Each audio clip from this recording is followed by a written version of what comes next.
से टूट गेले, गोड़ के पायल हो पिया से टूट गेले।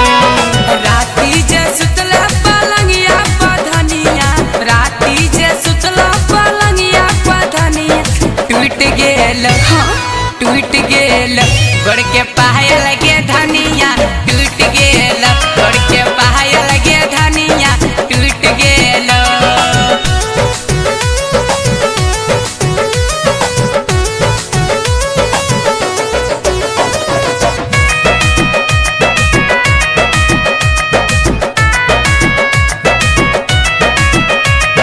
तनिको ना मन लो पिया हमार बात हो, रात भर सुतलो पिया हमार साथ हो।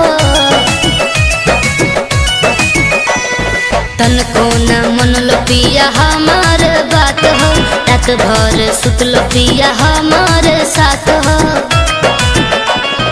जाई के जमुई बजरिया गे धनिया, जाई के जमुई बजरिया गे धनिया लाई देब, लाई देब गोड़ के पायल गे धनिया लाई देब, गोड़ के पायल गे धनिया लाई देब।